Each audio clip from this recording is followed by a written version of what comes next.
우리가 이 보배를 질그릇에 가졌으니 이는 능력이 심히 큰 것이 하나님께 있고 우리에게 있지 아니함을 알게 하려 함이라. 고린도후서 4장 7절 말씀입니다.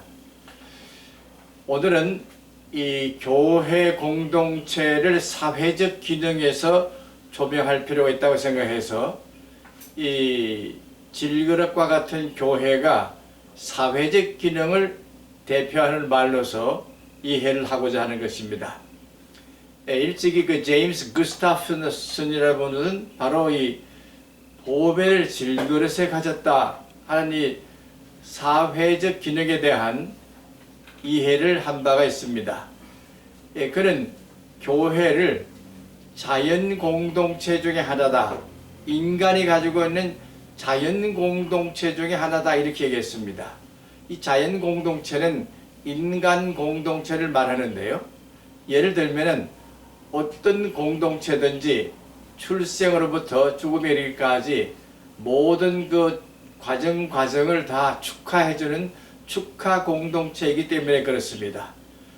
교회도 마찬가지로 사회의 모든 인간들이 가지고 있는 삶의 축제를 통해서 의미를 발견하듯이 교회도 그와 같은 자연 공동체로서 인간 공동체 축하를 해준다는 의미에서 사회적 기능을 가진 공동체다 이렇게 주장할 수가 있습니다.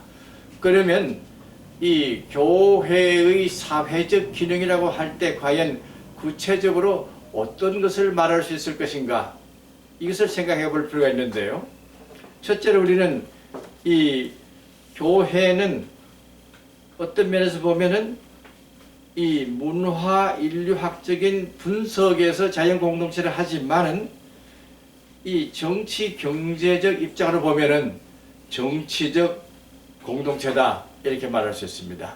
그러니까 사람들이 많이 모이는 그 사람의 동원력과 거기서 나오는 경제적인 것을 합쳤을 때에 정치적인 기능이 살아난다는 것입니다.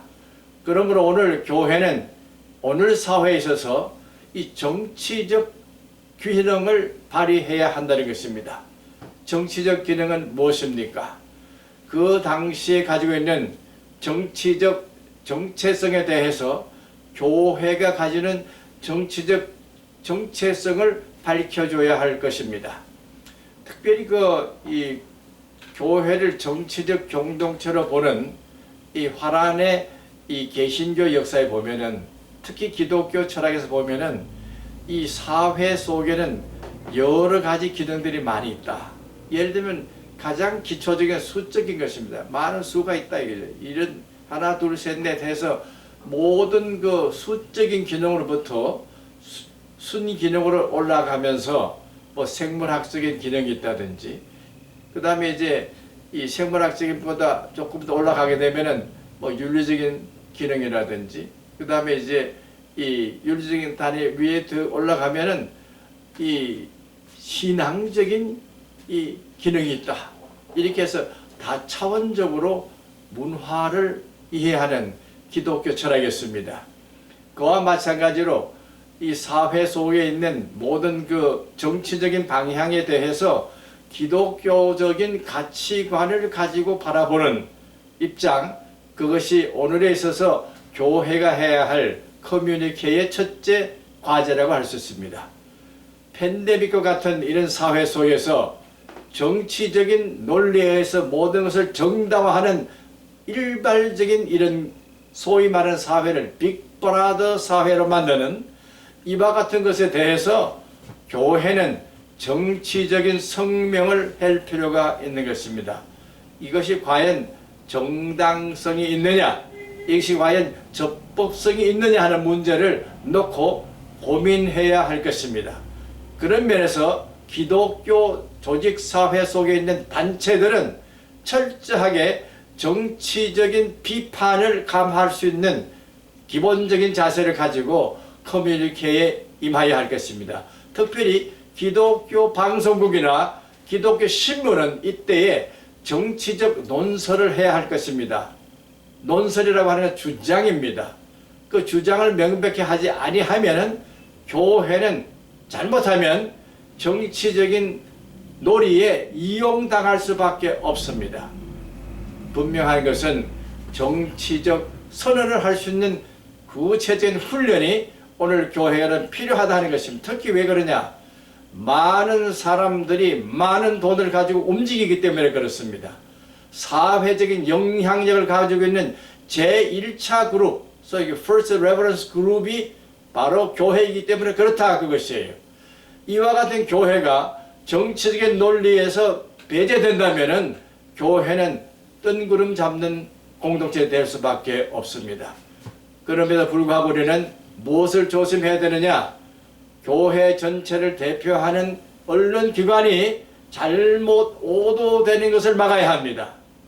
그들이 주장하는 바가 결코 옳다 하지 못할 때에는 거기에 대해서 우리가 정당성을 가진 정치적인 표현을 마음껏 할 수 있도록 교회 언론인들은 거기에 대하여 명백한 비판 능력을 가지고 나가야 할 것입니다.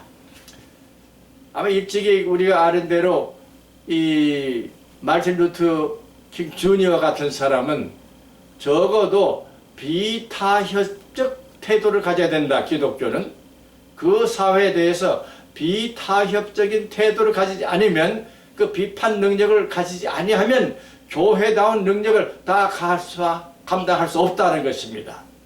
그런 면에서 우리는 철저하게 이 세속사회가 지향하는 데 대해서 정치적인 비타협의 입장에 서서 정론을 펴야 할 것입니다.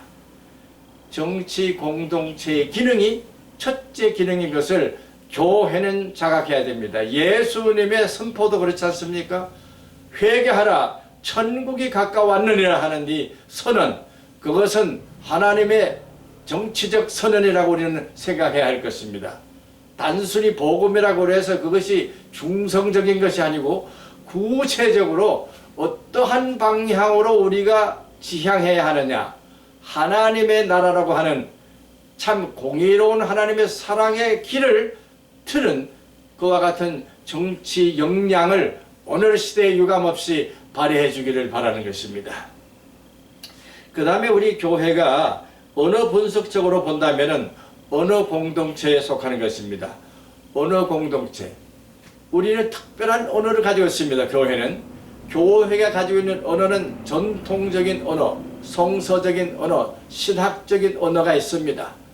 이 신학적이라고 하는 말에 대해서 혹시 거부감을 가질지 모르겠지만은 성경은 철저하게 하나님에 관한 학문을 얘기하는 것이 이 언어 공동체가 해야 할 것입니다. 하나님의 말씀에 대한 연구 자체도 하나님에 관한 것을 연구하는 것이기 때문에 우리는 교회가 가지고 있는 언어에 대해서 객관적으로 분석하고 그것이 과연 무엇을 의미하는지를 정당화하게 해야 할 것입니다. 정보의 의미 기능으로서는 해석 공동체라고 할 수가 있습니다. 사실 우리 교회는 설교라고 하는 해석을 합니다. 교육이라고 하는 해석을 합니다. 이 해석 기능은 매우 중요한데요. 교회가 해석을 할 때에 어떤 사람을 통해서 해석을 합니까? 교회는 해석 기능을 가진 여러 분야의 이 전문가들을 가지고 있는데, 첫째는 신학자입니다. 신학적인 해석을 해줘야 됩니다. 그 시대에 있어서 성경을 어떠한 방향으로 이끌어 나갈 것인가 하는 방향을 제시해주는 가장 앞선 그룹이 신학자의 그룹입니다. 신학자는 그런 면에서 신학적인 언어를 해석학적으로 얘기해 줄 수 있는 사람들이어야 되는데, 오늘 그런 면에서 신학자들은 오늘과 같은 사회 속에서 교회가 가져야 할 해석학적인 원리가 어디 있느냐를 명백하게 보여줘야 할 것입니다. 신학자들이 오늘 시대에 나아갈 나침반의 역할을 하지 않는다면 교회 공동체는 어디로 가야 할지 알 수가 없습니다. 그러므로 신학자들은 오늘 시대에 바로 명백한 해석을 내놓을 수 있을 만큼 분명한 이야기를 해줄 수 있기를 바라는 것입니다. 그런 면에서 우리 교회가 가지는 여러 가지 해석 기능 중에는 설교자가 그 해석을 가집니다. 오늘 시대와 성경과의 관계를 깊이 묵상하면서 그 관계를 하나님의 은총 속에서 바라보는 메시지를 철저하게 하는데, 사실 우리 한국교회 목사님들은 참으로 깊이 있는 설교를 하고 있다고 생각하는 것입니다. 어떤 사람이 이런 얘기를 했어요. 제가 참 힘들었을 때에 어느 교회도 참석할 수 없었는데 어느 교회를 참석해봐도 정말 꿀같은 말이 있더라 하는 말을 들었습니다.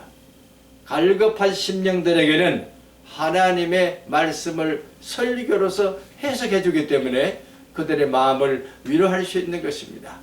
교회는 교육자가 있습니다. 가르칩니다. 진리를 가르칩니다. 그리고 교회는 또한 전도자가 있습니다.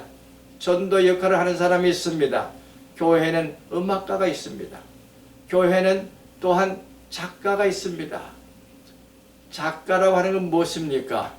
이 교회가 가지고 있는 언어를 해석학적으로 밝히면서 새로운 문학 양식으로 그것을 이해하도록 세속사회에다가 전달하는 역할이 필요한 것입니다. 그리고 특별히 중요한 것은 커뮤니케이터, 방송인과 언론에 종사하는 사람들입니다. 기독교적인 방송 언론인이 해석학적인 기능을 감당해 주는 것입니다. 그런 면에서 오늘 교회는 이 다양한 해석자들을 잘 구유하고 있기 때문에 한국교회는 튼튼한 교회가 될 수 있다고 보는 것입니다.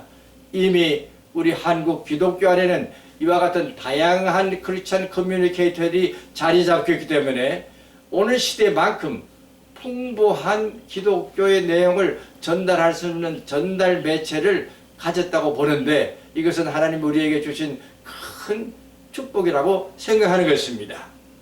그럼 또한 우리 교회는 사회 기능 면에서 이 전통이라고 하는 것을 생각해 봅니다. 이 전통이라는 말은 기독교적인 전통을 말하는 것입니다. 기독교.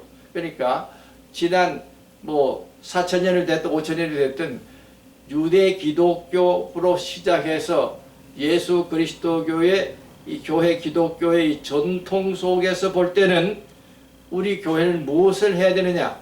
기억해야 합니다. 무엇을 기억해야 하느냐? 그 다음에 이해를 해야 됩니다. 기억하고 이해하는 공동체로서 교회의 역사를 가질 때에 우리는 그것을 주로 어떤 면에서 보냐면은 이 교회의 행사를 통해서 알 수가 있습니다. 절기를 어떻게 지키느냐 하는 문제입니다. 그 절기 속에서 가지는 의미, 그것이 바로 우리가 기억해야 할 내용입니다. 예를 들면 우리가 창세기를 얘기할 때에 창세기는 우리에게 있어서 기억의 공동체의 원천이 됩니다. 성경 말씀의 모든 역사는 우리의 기억의 공동체에 남아있는 내용들입니다. 그리고 그것을 우리가 가지고 있는 데 있어서 이해를 한다고 하는 것은 성경이 가지고 있는 다양한 문학적인 내용을 우리는 그것을 성서문학이라고 얘기하죠. 이 성서문학의 내용들을 자세하게 공부해서 그것을 이해하는 입장에 서야 한다는 것입니다. 윤리적인 면에서 우리는 참으로 중요한 일을 해야 됩니다. 이것이 아마 우리가 이 가장 중요한 이 사회적 측면이 아닌가 생각이 되는데요. 이 윤리적인 면에서는 신념이 있어야 합니다. 그리고 행동을 해야 됩니다. 그래서 신념과 행동 공동체다 이렇게 말할 수 있습니다. 우리 기독교는 절대 신념을 가지고 있습니다. 조금 더 우리가 타협할 수 없는 절대 신념이 있다 이거예요. 하나 예를 들면은 예수 그리스도는 하나님의 아들이시다. 예수 그리스도를 통해서 하나님께로 간다 하는 이러한 것은 가장 우리가 절대적으로 인정하는 시금석과 같은 것입니다. 그런 면에서 저는 알파 그리스도를 이해하는 교회가 참으로 필요하다. 알파 그리스도가 만들어 놓은 이 교회관, 그것이 우리에게 있어서 모든 기억의 중심이 되어야 한다는 것입니다. 그럴 때만 우리는 행동으로 옮겨 놓을 수가 있습니다. 행동하는 교회, 흩어지는 교회 속에 참으로 하나님의 권능을 가지고 모든 일을 감당할 수 있는 책임 있는 교회, 그것이 행동 공동체라고 말할 수 있습니다. 이와 같은 통전적인 교회의 사회 기능, 이것을 이해할 때에는 우리 한국 교회가 가지는 운동의 방향을 명백하게 하고 오늘 시대에 발표해야 할 내용들을 정확하게 얘기할 뿐만 아니라 새로운 창조적인 화해 기능까지도 구체적으로 파악할 수 있다고 보는 것입니다. 혹시 우리 교회가 정신분열증을 알아서는 안 됩니다. 양극화 현상, 분파주의, 행동적 열광주의, 복음적 열광주의, 교파지상주의와 같은 진리 수호를 주장한 자기 변명에서 벗어나야 합니다. 시대적 사명이라고 하는 미명 안에서 이러한 것이 난무한다면은 우리는 이것을 빨리 극복해서 교회가 가지고 있는 사회적인 시대적 의미 기능을 활성화해야 할 것입니다. 바라기는 우리 한국 교회는 이와 같은 개체 교회의 구체적인 의미 기능들을 통합하면서 오늘 사회에 책임 있는 교회로서 당당히 나서야 할 것입니다. 그런 면에서 우리는 이와 같은 길을 향해서 나가도록 모든 힘을 다하여 사회 기능을 감당할 수 있기를 주님의 이름으로 축원하는 바입니다. 주께서 이와 같은 일을 위하여 우리를 사회적인 기능으로 불러주시면서 질그릇과 같은 보배 속에 질그릇 속에 보배를 담아 주셨다고 확신하는 바입니다. 주님의 은총이 함께 계시기를 기원합니다. 아멘.